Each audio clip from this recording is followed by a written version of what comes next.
Last class में we have completed till jet streams, ठीक है। जेट स्ट्रीम्स हमने कंप्लीट कर लिए थे।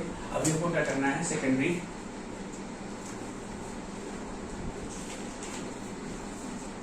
Atmospheric circulation, secondary atmospheric circulation. तो सेकेंडरी सर्कुलेशन आपको याद है, आपने क्या पढ़ा था? एक आपने स्पाइरलिंग मूवमेंट पढ़ा था, याद है? स्पाइरल मूवमेंट पढ़ा था, इसमें क्या हो रहा था, विंड्स कुछ ऐसे घूम रही थी, इनवर्ड और outward, which were known as Whirlpool.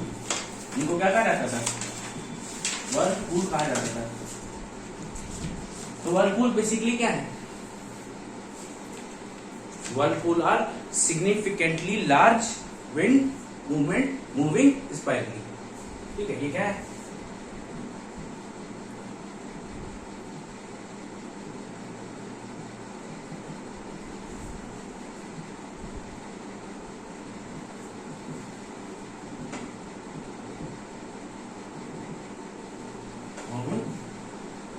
Spirally.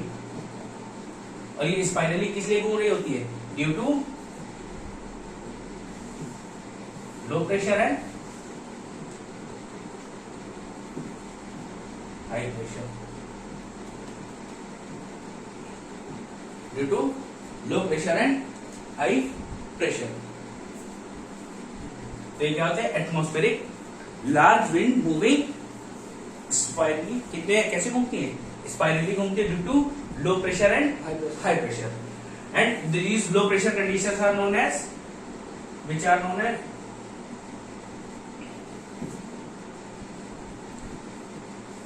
cyclone and anti-cyclone। इनको क्या कहा जाता है? साइक्लोन कहा जाएगा या तो एंटी साइक्लोन कहा जाएगा।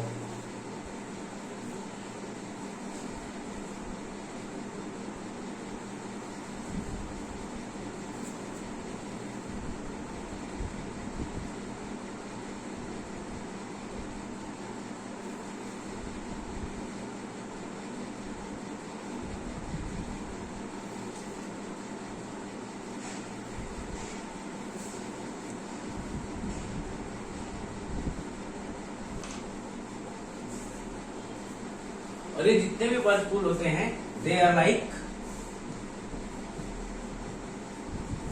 वर्टेक्स। किसकी तरह होते हैं? वर्टेक्स। और वर्टेक्स क्या है? Centrally moving spiral winds. कैसे? सेंट्रल की तरफ मूव कर रहे स्पाइरल विंड्स होते हैं। और इनको अलग अलग रीजन्स में अलग अलग नाम से जाना जाता है, ठीक है। Known as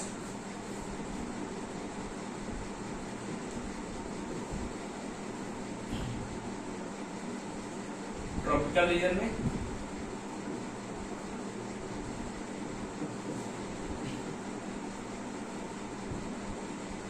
tropical cyclone, then सब ट्रॉपिकल और टेम्परेट रीजन। यहां पे इनको टेम्परेट साइक्लोन बोला जाता है।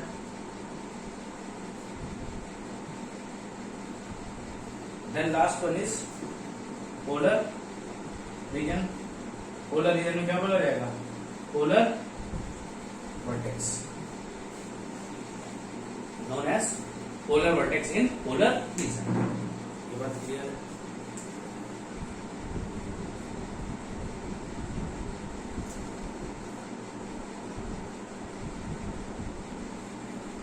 Known as polar region, polar vertex.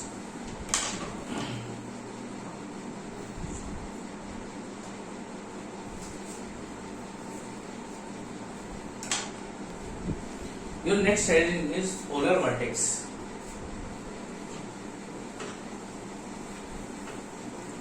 Secondary circulation क्या है? ये व्हर्लपूल्स हैं जो कैसे घूमते हैं? इनवर्ड और आउटवर्ड मूवमेंट करते हैं, इनको किस किस नाम से जाना जाता है? Cyclone and anti cyclone. और किसकी वजह से? ड्यू टू हाई और लो प्रेशर। ये बात क्लियर है। और इनको अलग अलग रीजन में अलग अलग नाम दिया गया है, ठीक है। किस किस नाम से? ट्रॉपिकल रीजन में ट्रॉपिकल साइक्लोन, टेम्परेट और सब ट्रॉपिकल में टेम्परेट साइक्लोन, एंड पोल्स के पास पोलर वर्टेक्स या पोलर साइक्लोन को ही पोलर वर्टेक्स कहा जाता है। Now we have to discuss about the polar vortex. This is your earth. Earth है, ये बात कर रहे हैं हम विंटर नाइट्स इन नदर पोल में विंटर नाइट की बात करें तो अराउंड 60 डिग्री के आसपास आपने देखा था एक जेट स्ट्रीम बन रही थी पोल के पास। 60 डिग्री से ऊपर एक जेट स्ट्रीम बनी थी, कौन सी? Polar frontal jet stream. यहां क्या बनती है? पोलर फ्रंटल जेट स्ट्रीम, या इसी को हम लोगों ने बोला था पोलर नाइट जेट स्ट्रीम। याद? जब ये पोलर नाइट जेट स्ट्रीम बनती है तो क्या करती है? इसके ऊपर जितनी भी एयर है उसको क्या कर लेगी? पैक कर लेती है, इनसर्कल कर लेगी। It covers the polar winds, ठीक है। Polar night jet stream is formed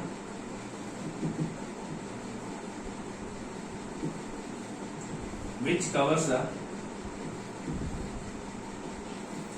polar winds। अब यहाँ पे जो पोलर विंड्स है उनको उसने पैक कर लिया, और पैक करने के बाद अभी क्या होगा? ये धीरे धीरे ठंडी होने लगेंगी। और कैसी हो जाएंगी? बहुत ठंडी हो जाएंगी। जैसे जैसे नाइट बढ़ती वैसे वैसे क्या हो जाएंगी? ये खूब ठंडी हो जाती है। ये बात क्लियर है। एंड विंड्स बिकेम सो, जब ये बहुत ठंडी हो जाएगी तो यहां पे बनते हैं सब ट्रॉपिकल स्ट्रेटोस्फेरिक क्लाउड्स। यहां क्या बनेंगे? Stratospheric clouds. अब ये जो स्ट्रेटोस्फेरिक क्लाउड्स हैं ये क्या करते हैं? याद आया कुछ? स्नोफॉल करते हैं। याद करो। Ozone depletion. जब आपको क्लाउड्स पढ़ाए थे तो मैंने आपको वहां पे दो लास्ट में क्लाउड बताए थे, एक नॉक्टिल्यूसेंट क्लाउड बताया था, एक स्ट्रेटोस्फेरिक क्लाउड बताया था। जो स्ट्रेटोस्फेरिक क्लाउड था वो क्या कर रहा था? It causes ozone depletion. Ozone layer में जो डिप्लीशन हो रहा है उसका मेजर रीजन क्या है? पोलर स्ट्रेटोस्फेरिक क्लाउड है। अब क्या हुआ आपको समझ में आया? पहले क्या बनी? पोलर नाइट जेट स्ट्रीम्स बनी। उसने क्या किया? विच ट्रैप द विंड अबव पोल। पोल के पास जो विंड्स है हमको क्या कर रहा है? ट्रैप कर रहा है, जिसकी वजह से क्या हुई? सारी की सारी विंड्स बहुत ठंडी हो गई। उस ठंडे होने की वजह से यहाँ पे क्या बन रहा है? स्ट्रेटोस्फेरिक क्लाउड बन रहे हैं, which causes the depression of ozone layer. तो लगभग ये 6 महीने तक तो यहाँ नाइट रही होगी भाई। पोल्स पे कैसी नाइट रहती है? 6 महीने तक नाइट रही होगी। तो 6 महीने तक विंटर फील किया होगा इसने। अब 6 महीने बाद क्या होगा? नाइट ओवर गई। तो क्या होगा? एज द नाइट या विंटर ओवर्स खत्म हो जाएगी, तो जैसे जैसे ये टेम्परेचर क्या होता जाएगा? बढ़ता जाएगा। दिन आएगा तो टेम्परेचर बढ़ेगा, और ये जो जेट स्ट्रीम्स होती हैं ये वीक हो जाती है। Jet streams became week and they disappear. जो जेट स्ट्रीम है क्या हो जाएगी? कमजोर हो जाएगी और गायब हो जाएगी। Jet stream became weaker and disappears. क्या होगा? कमजोर हो जाएगी और धीरे धीरे ये गायब होने लगेगी। जब गायब होने लगेगी तो गायब होने के बाद क्या होगा? कि ये जो विंड्स हैं, बहुत ठंडी ठंडी विंड्स थी, ये क्या होने लगेंगी, they will descend towards the sub polar region. भाई पोल्स पे बन रहा था, पोल से कहा जाएंगी, सब पोलर रीजन में आएंगी। तो क्या होगा, the winds, cold winds descends towards the sub polar region. और सब पोलर रीजन में जब आएंगी तो क्या करेंगी, आपने देखा रशिया वगैरह में क्या होता है, बहुत समय तक बर्फ जमी रहती है, याद है? रशिया है, यूरोप है, यहाँ पे क्या है, बहुत ठंड है, ऊपर वाले रीजन में। नॉर्थ अमेरिका है, तो it causes freezing situations in northern hemisphere और continents, like it causes freezing conditions in northern hemisphere, कहाँ पे, Europe, north America and Russia. इन रीजन पे क्या कराता है, ये बहुत ठंडी करता है। ये बात क्लियर है? यहां तक कोई डाउट है? सारा नोट कर लो, फिर मैं एक बार बता दूंगा। तो बेसिकली क्या हो रहा था कि हमने क्या किया, पोलर नाइट, जेट स्ट्रीम बनी। विंटर्स नाइट की बात करते हैं हम। विंटर्स मतलब नॉर्दर्न पोल में 6 महीने तक विंटर नाइट रहती है। विंटर नाइट जब रहेगी तो ये जेट स्ट्रीम बनी। जेट स्ट्रीम में यहाँ पे जो एयर थी उसको ट्रैप किया। ट्रैप करने की वजह से सारी एयर बहुत ठंडी हो गई। जैसे जैसे टेम्परेचर नाइट बढ़ती है वहां क्या होता है, टेम्परेचर और कम होता जाएगा। तो उस ठंडी विंड्स की वजह से क्या बने, स्ट्रेटोस्फेरिक क्लाउड्स बने विच कॉजेज ओजोन डिप्रेशन। लेकिन जैसे ही विंटर्स ओवर होंगी तो क्या रहेगा, डे का टाइम आने लगेगा। और डे का टाइम जब आता है तो धीरे धीरे जेट स्ट्रीम्स क्या हो जाती हैं, कमजोर होंगी और डिसअपियर हो जाएंगी। डिसअपियर होने के बाद यहाँ पे जो विंड्स हैं वो स्टार्ट करेंगी मूव करना टुवर्ड्स द लोअर लैटिट्यूड्स और ऑल्टीट्यूड। या सब पोलर रीजन हमने यहाँ लिखा है, तो क्या होगा, नीचे लैटिट्यूड्स पे आ जाएंगी या ऑल्टीट्यूड्स पे आ जाएंगी। The winds start to move lower latitude और ऑल्टीट्यूड। ये बात क्लियर? और यही विंड्स क्या कर रही हैं, these winds causes the freezing conditions in northern hemisphere. कहाँ, यूरोप, नॉर्थ अमेरिका और रशिया में। अब यही जो विंड्स आई हैं इनको हम क्या बोलते हैं, polar vortex. These cold winds, note कर लो, these cold winds from upper atmosphere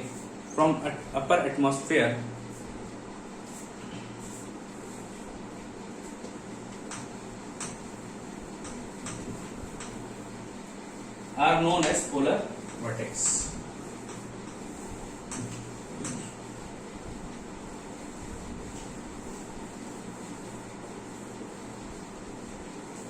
Known as polar vortex.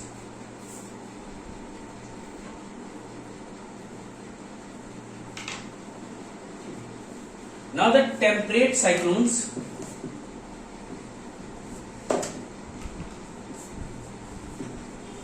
and air masses.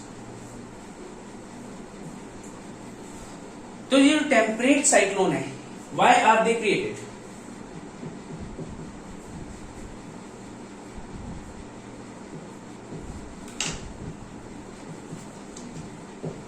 They are created due to the transfer of heat. Due to the transfer of large amount of heat, these are created due to the transfer of heat.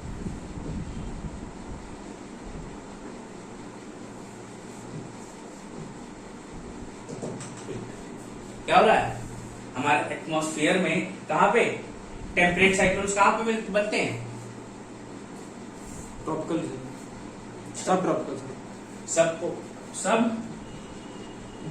Tropical,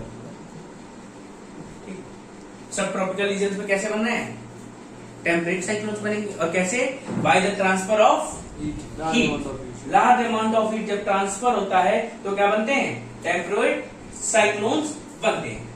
और ये जो heat transfer हो रहा है this heat transfer takes place between the air masses.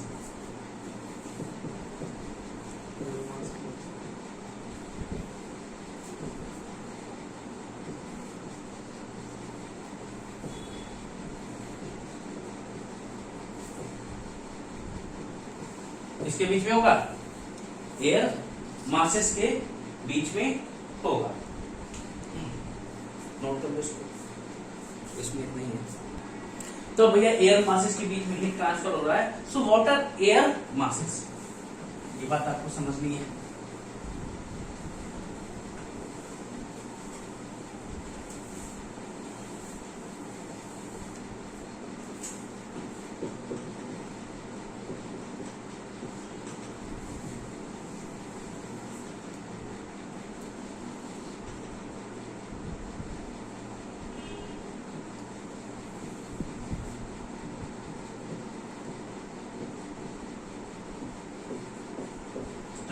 तो जो air masses बनते हैं, there are 3 types of air masses form between 0 to 30, 30 to 60 and 60 to 90। कहां बनेंगे?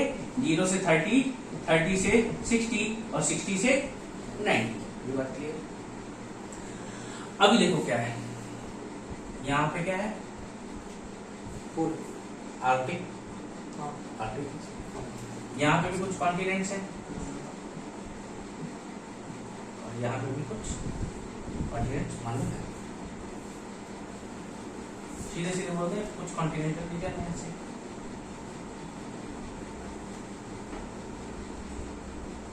Europe, Russia, north America.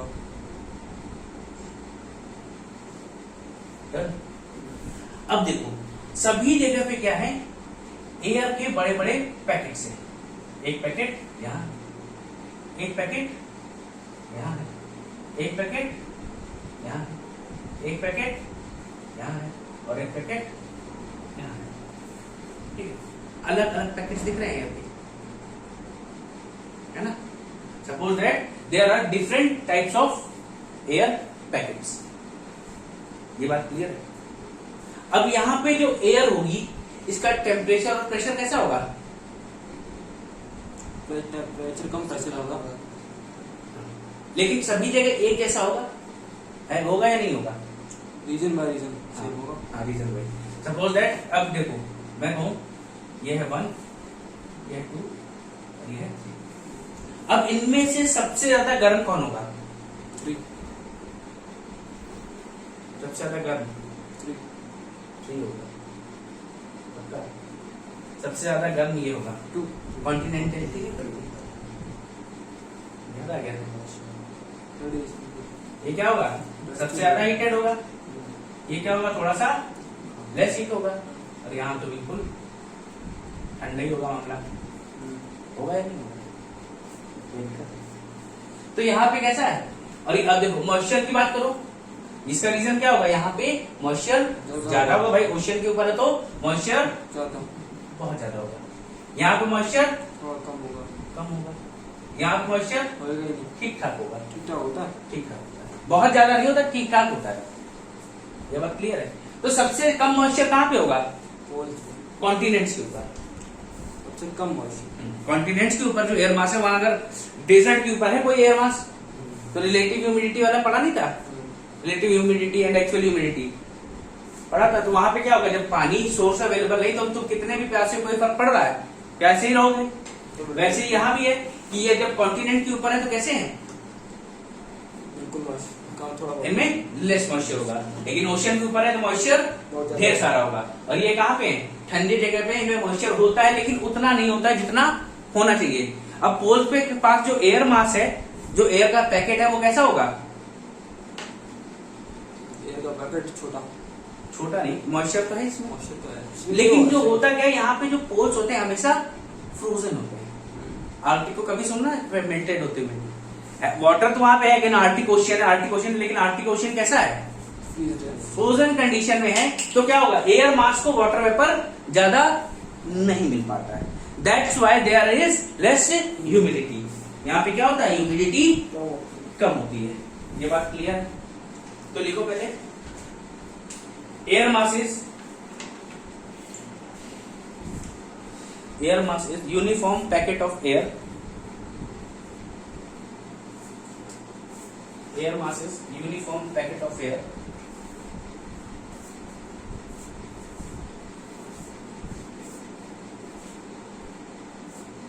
having uniformity of temperature and pressure.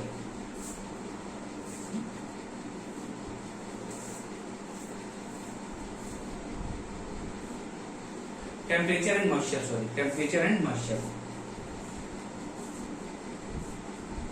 Having uniformity in temperature and moisture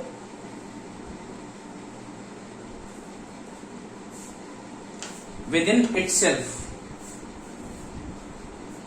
भैया uniformity हम किसकी बात कर रहे हैं? सिर्फ इसकी बात कर रहे हैं कि अगर हम नंबर 2 की बात करें तो नंबर 2 का मॉइस्चर टेम्परेचर सभी जगह सिमिलर होगा, लेकिन कंपेयर टू 2 और 3 करेंगे तो क्या होगा? चेंज हो जाएगा ना। ये बात क्लियर है? ठीक है।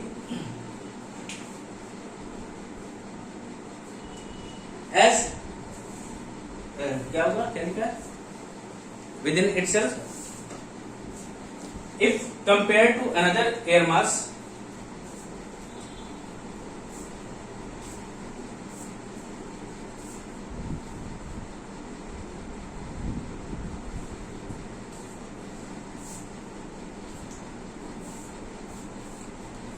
if compared to another air mass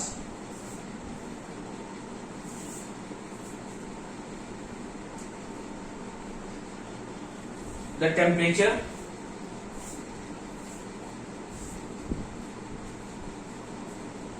varies, temperature varies.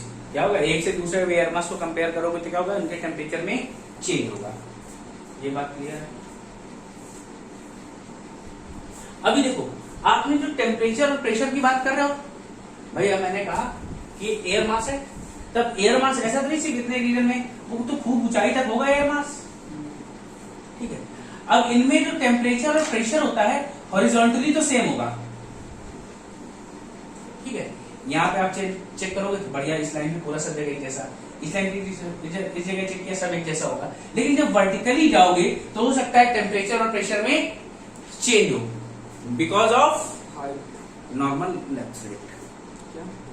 Normal left rate as you reach above the ground about 165 metre there will be 1 degree change in temperature. पढ़ा था? याद होगा शायद। तो वही क्या है? यहां भी होगा, ठीक है। तो लिखो the temperature and pressure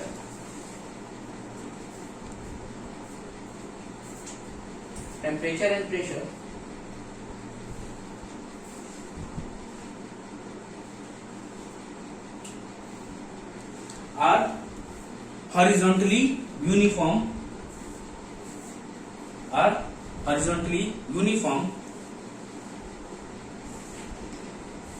not vertically.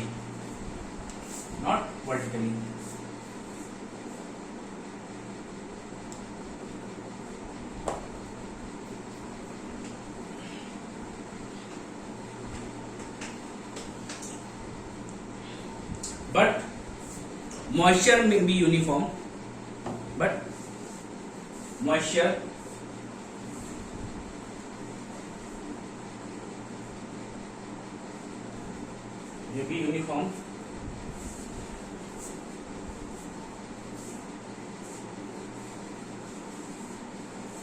vertically, may be uniform vertically.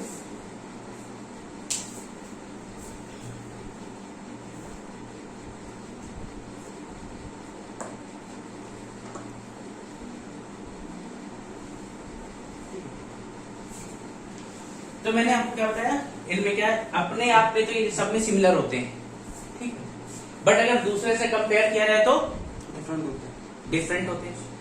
ये बात क्लियर हुआ? अभी क्या होगा, जब इनका टेम्परेचर और प्रेशर आपने चेक किया तो हॉरिजॉन्टली तो सेम होगा, कोई दिक्कत नहीं, लेकिन वर्टिकली क्या हो सकता है? चेंज हो सकता है। ये बात क्लियर हुई? और मॉइस्चर क्या रहेगा? मॉइस्चर में भी सेम वर्टिकली। विदिन बात करो ना आप, एक मास में, विदिन 1 मास की मैं बात कर रहा हूं, जब डिफरेंट में तो प्रेशर और टेम्परेचर ही नहीं मैटर कर रहा है, तो ह्यूमिडिटी की तो बात हो जाएगी। ये बात समझ में आ गई। तो there are different types of air masses.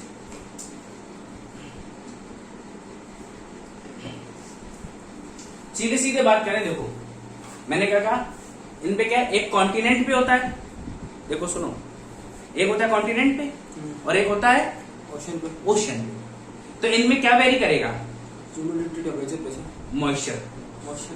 सीधी सीधी बात है ना, इनमें क्या करेगा, मॉइस्चर वेरी करेगा। तो on the basis of moisture there are two type of air masses. देखो on the basis of moisture there are two types of air masses.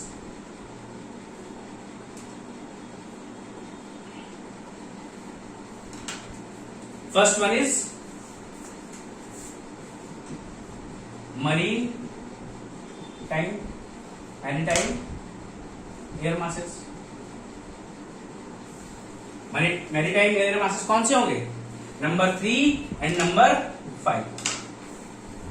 Number 3 and number 5 कैसे होंगे, maritime air masses. These are formed over the oceans. These are formed over the ocean. And number 2 is continental air mass. तो इसमें कौन कौन से आ जाएंगे, 1, 2 and 4।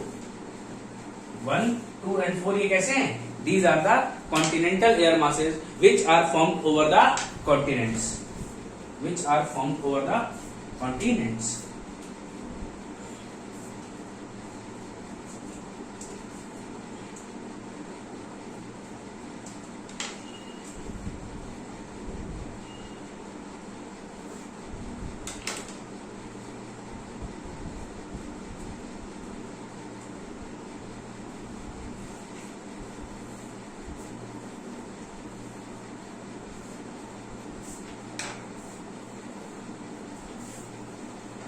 ये बात क्लियर है।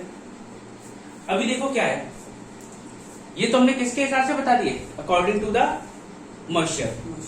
बट अगर अकॉर्डिंग टू द लैटिट्यूड्स इनकी नेमिंग की जाए तो ये कहां पे है, पोलर सर्कल के पास है। पोलर सर्कल के पास है तो इनको बोलते हैं according to their poles Arctic और अंटार्कटिक। आर्कटिक और Antarctic air masses.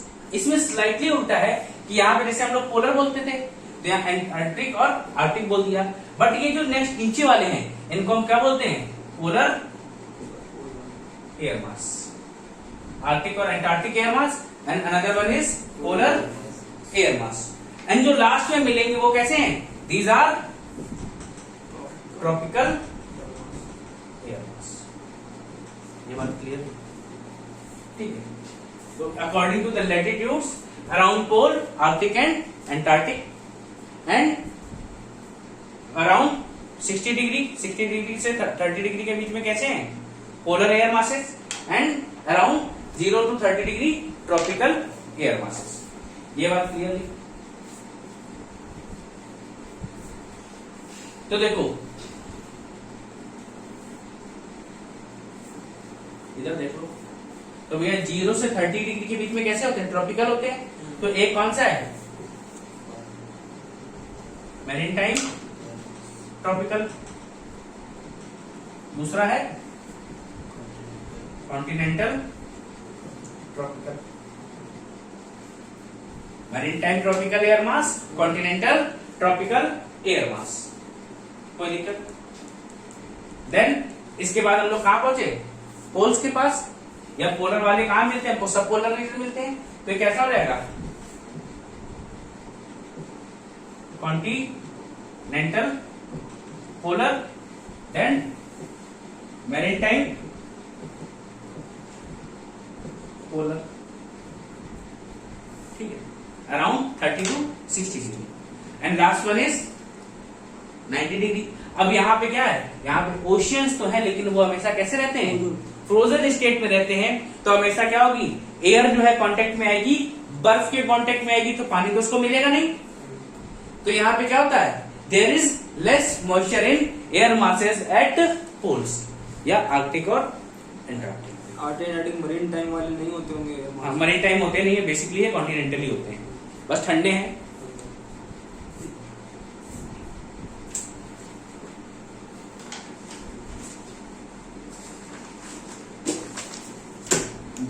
Air masses देखो 0 से 30 के बीच में कौन कौन से हो जाएंगे?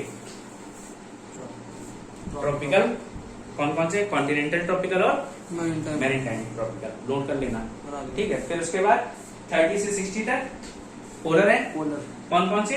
मैरीन टाइम पोलर और मैरीन कॉन्टिनेंटल पोलर। ये बात क्लियर है। देन इसके बाद last one is Arctic polar, Arctic polar या एंटार्क्टिक पोलर। पोलर है, ठीक है। यहां पे लिख लेना ड्यू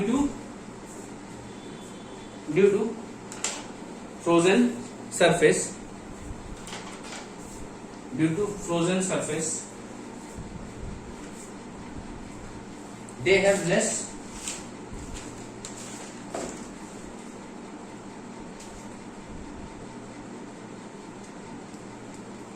ह्यूमिडिटी, या लिख सकते हो relative humidity is more. Relative humidity यहां पे क्या होगी? ज्यादा होगी, और एब्सोल्यूट ह्यूमिडिटी कम होगी।